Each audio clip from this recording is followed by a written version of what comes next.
Jumpa lagi bersama-sama dengan saya Pendeta Yohanes Wito. Kita akan membahas renungan firman Tuhan yang melanjutkan lagi pembahasan kita Be Strong in the Lord, bicara tentang sebuah komitmen. Pada bagian awal tentang komitmen, kita bicara tentang peletakan dasar komitmen. Hari ini kita akan bicara tentang kualitas jadi sebuah komitmen. Kita akan membaca di dalam 2 Timotius pasal yang pertama ayat yang ke-11. Untuk Injil inilah aku telah ditetapkan sebagai pemberita, sebagai rasul, dan sebagai guru. Bapak Ibu yang kekasih di dalam Tuhan, Paulus dia sadar betul bahwa dia sedang ditetapkan oleh Allah untuk menduduki jabatan 3 bagian penting itu. Dan 3 bagian penting itu tidak cukup hanya memberikan sebuah pemberian kontribusi dalam hidupnya, tetapi dibutuhkan sebuah komitmen yang besar. Kalau dia ingin membuat kerasulan, kemudian ke pengajaran dia atau keguruan dia atau kepemberitaan Injilnya menjadi lebih efisien dan kemudian lebih bobot dan pada akhirnya menghasilkan dampak yang luar biasa, di sana dibutuhkan komitmen. Komitmen itu berbeda dengan sebuah kontribusi. Nah, hari ini kita akan bicara tentang kualitas komitmen disandingkan atau dilawankan dengan kontribusi, supaya kita paham apakah kita ini adalah orang yang berkomitmen atau orang yang berkontribusi. Baik itu di dalam keluarga kita, baik itu mungkin di dalam gereja kita, atau di lini-lini manapun juga. Mari kita akan belajar bersama-sama. Yang pertama, komitmen itu akan berkualitas, menunjukkan di sana sebuah kesetiaan. Komitmen itu berbicara tentang sesuatu yang berlangsung lama. Komitmen itu berbicara tentang sesuatu yang terus-menerus, tidak pernah putus. Apapun keberadaannya, apapun kondisinya, komitmen itu terus-menerus akan melakukan dan tanpa berhenti dan tidak dapat dihentikan. Paulus dia adalah seorang penginjil, seorang rasul, juga kemudian seorang guru. Menghadapi masalah-masalah yang pelik oleh 3 jabatan itu semuanya. Bahkan Paulus benar-benar menghadapi satu situasi ketika dia gara-gara pelayanan pemberitaan Injil sebagai rasul, sebagai seorang pengajar yang bertentangan dengan banyak hal di dalam dunia sekitar dia dan membuat dia akhirnya mengalami masa-masa yang sangat sulit dan tertekan. Apakah Paulus kemudian menyurutkan hatinya dan kemudian dia berkata, ya sudah cukup sampai di sini? Paulus justru tidak. Semakin hari ketika dia melihat tekanan-tekanan, ketika dia melakukan tugas dia dalam 3 jabatannya, dia makin hari makin setia. Komitmen itu selalu setia. Kontribusi itu berpikir tentang, ya sudah, kalau aku sudah memberikan kontribusi, tapi tidak ada keuntungan yang di sana, tidak ada kehormatan yang aku dapat, tidak ada sesuatu yang kemudian aku raih, bahkan ternyata itu membuat aku menderita, zona nyamanku terancam, dan segala sesuatu ternyata lebih buruk, ya udah cukup sampai di sini. Itulah kontribusi. Tetapi komitmen tidak demikian. Komitmen itu akan selalu berkepanjangan. Entah dia dapat hormat, entah dia dapat untung, entah dia tidak dapat itu semuanya. Komitmen itu selalu setia. Itu seperti Paulus, dia mengakhiri pertandingan iman dia sampai setia, sampai mati. Komitmen itu akan berujung pada satu kesetiaan sampai akhir hidup dia. Nah, Bapak Ibu, bagaimana dengan kita? Apakah kita berkomitmen? Apakah kita berkontribusi? Karena komitmen akan membuat Anda setia, tapi kontribusi akan membuat orang-orang yang tidak setia. Hanya Anda akan memberikan sedikit bagian saja. Yang kedua, ketika kita berbicara tentang kualitas komitmen, komitmen itu memiliki totalitas di dalam hidup dia. Ketika kita berbicara tentang komitmen, maka kita akan memberikan totalitas dalam hidup kita. Ketika kita berbicara tentang komitmen, kita memberikan alokasi waktu kita, memberikan alokasi pikiran kita, memberikan alokasi tenaga kita, kita memberikan alokasi juga berkaitan dengan pendanaan untuk apa yang kita lakukan. Itulah komitmen. Paulus memberikan waktu, memberikan dana, memberikan hidup dia, totalitas segala sesuatu yang ada di dalam diri dia itu diberikan di dalam tugas jabatan yang sangat penting itu sendiri. Bagaimana dengan kontribusi? Kontribusi hanya memberikan sebagian. Dia bilang, aku hanya bisa memberikan sebagian waktuku, sebagian harta bendaku, hanya sebagian begitu saja.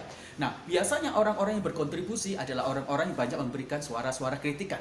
Mereka adalah orang-orang yang banyak mengoreksi, banyak kemudian memberikan kritikan, dan mereka memberikan ide, memberikan saran-saran. Tapi kemudian ketika itu diberikan tanggung jawab kepada dia, dia berkata demikian, minta maaf, waktuku terbatas, keuanganku terbatas, tenagaku terbatas, aku masih punya keluarga, aku masih punya sesuatu yang harus aku lakukan, aku kan harus butuh juga istirahat. Itulah kontribusi. Kontribusi hanya akan memikirkan bagian-bagian dari dia. Tapi kalau bicara tentang kritik, bicara tentang saran, lantang.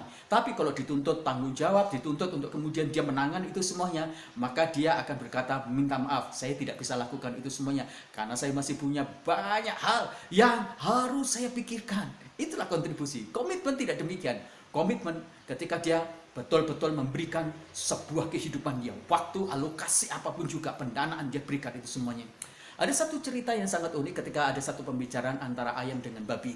Satu saat di hari perayaan Natal atau hari tahun baru yang begitu tahun baru yang begitu luar biasa ramainya, berbicara kemudian ayam kepada babi. Dan ayam berkata kepada babi begini, "Babi, kamu berikanlah daging tubuhmu, daging itu untuk dibuat pesta. Sementara aku akan memberikan telurku buat mereka semuanya." Dan babi berkata kepada ayam ini, "Kamu menuntut aku dengan sebuah komitmen untuk memberikan hidupku, tetapi kamu hanya berkontribusi memberikan telurnya." Bapak Ibu, babi dituntut untuk memberikan totalitas dia. Apa itu? Tubuh. Kalau tubuh diberikan berarti nyawanya ada di sana. Kalau nyawanya ada di sana, bagiannya termasuk apa saja yang bagian tubuh dia itu dipersembahkan, diberikan itu semuanya. Tapi kontribusi ya sekedar telur, masih hidup, ya hanya sebagian saja. Orang-orang yang berkomitmen, mereka akan totalitas kepada Tuhannya, kepada gerejanya, juga kepada apa yang menjadi bagian fokus yang sedang dicari. Itulah komitmen. Dan yang ketiga, kualitas dari sebuah komitmen itu adalah fokus pada satu tujuan yang sangat jelas. Komitmen itu dia tahu apa yang hendak dikerjakan. Maka Paulus tahu betul ada 3 jabatan yang sangat penting. Dia adalah seorang rasul, dia adalah seorang penginjil, dia adalah seorang guru atau pengajar. Dia tahu fokusnya di situ. Maka dia mempertajam itu semua. Dia nggak mau beralih kemana-mana. Bagaimana dengan kontribusi? Kontribusi itu menangani begitu banyak hal, tapi sebenarnya tidak ada banyak yang beres. Orang-orang memiliki banyak kecakapan-kecakapan atau banyak fokus, orang itu tidak bisa menghasilkan apa-apa. Biasanya lebih sedikit yang dihasilkan. Sibuk kelihatannya, tetapi dia tidak dapatkan apapun juga. Tapi orang yang berkomitmen, dia fokus kepada apa yang dipercayakan. Dia fokus kepada satu tugas, satu tujuan yang penting dalam hidupnya. Bagaimana dengan kita sebagai bagian dari gereja GECA? Apakah Anda fokus pada gerejamu atau Anda fokus pada gereja yang lain? Ini menjadi pertanyaan yang penting bagi saya, bagi kita semuanya. Bapak Ibu yang kekasih di dalam Tuhan, ada begitu banyak hal-hal yang seringkali mungkin akan membawa saya juga kemudian untuk tidak fokus kepada gereja. Misalnya, ngapain saya memikirkan gereja yang kalau kemudian dari jemaat-jemaat sendiri tidak memiliki fokus untuk gerejanya sendiri. Lebih baik saya kemudian membagi hidup saya untuk sesuatu yang lain. Tapi ketika saya berpikir dengan hal demikian, saya sedang membuat kapasitas, kontribusi, dampak yang saya lakukan untuk gereja saya akan sedikit. Maka saya tidak mau. Saya ingin berkomitmen menjadi berkat bagi gereja saya, bukan bagi gereja yang lain, bukan bagi yang lain-lain manapun juga. Bukan saya tidak boleh, boleh, tetapi porsi yang sangat besar adalah bagi gereja kita semuanya. Bagaimana dengan kita? Apakah Anda memberikan satu hal yang sangat penting fokusnya kepada gerejamu atau gereja lain? Anda sedang membesarkan gerejamu atau gereja lain? Anda sedang membesarkan kerajaan Allah atau kerajaan setan? Fokuslah kepada sesuatu yang sangat penting. Paulus berfokus kepada 3 bagian penting, yaitu jabatan tentang kerasulan dia, penginjil dia, dan guru, dan dia fokus pada kerajaan Allah. Orang-orang Kristen harus fokus kepada kerajaan Allah, meningkatkan kerajaan Allah, membesarkan kerajaan Allah, dan bukan kerajaan iblis, dan bukan dunia ini. Ingat baik-baik, itulah komitmen, memiliki 3 kualitas penting. Kiranya Tuhan memberkati kita dan kita terus-menerus hidup di dalam kebenaran Dia. Mari kita berdoa. Terima kasih untuk firman-Mu, terima kasih untuk kebenaran-Mu Tuhan. Kami berdoa supaya kebenaran firman Tuhan ini menjadi sumber kekuatan bagi kami. Kami berdoa untuk bangsa negara kami serahkan dalam tangan kuat kuasa-Mu. Kami berdoa Tuhan untuk pemimpin kami Jokowi, kami serahkan dalam tangan kuat kuasa-Mu. Pemimpin kami hikmat, marifat untuk mereka membawa Indonesia itu makin hari makin maju. Semua kebijakannya adalah kebijakan yang takut akan Tuhan. Kami berdoa juga Tuhan untuk pemerintahan lokal kami Cipanas, baik itu bupati, camat, dan kami berdoa juga untuk ekonomi di kota kami Cipanas. Berdoa untuk COVID dan vaksinisasi supaya semuanya berlangsung dengan baik dan cepat selesainya Tuhan. Kami berdoa juga secara khusus untuk sponsor kami, mitra-mitra kami yang memberkati gereja kami. Tuhan memberkati mereka berlipat kali ganda. Ketika mereka mengalami kesulitan di bidang usaha mereka, Tuhan Engkau campur tangan, berikan kekuatan hikmat, berikan Tuhan kemajuan-kemajuan dan produktivitas mereka, sehingga akhirnya mereka semuanya menjadi maju. Tender-tender Tuhan, order-ordernya Tuhan Engkau berkati secara ajaib luar biasa.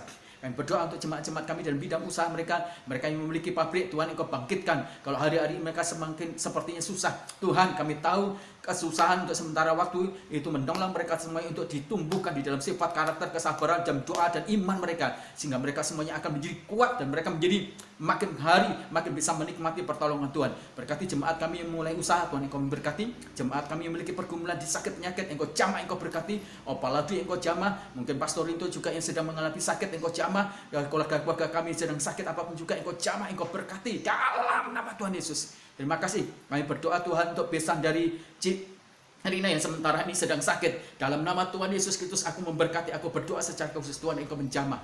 Tuhan memberkati jemaat kami yang memiliki pergumulan di keluarga mereka, di anak-anak mereka, di sekolah mereka, dan di mana-mana pergumulan mereka. Tuhan Engkau campur tangan, Engkau memberkati.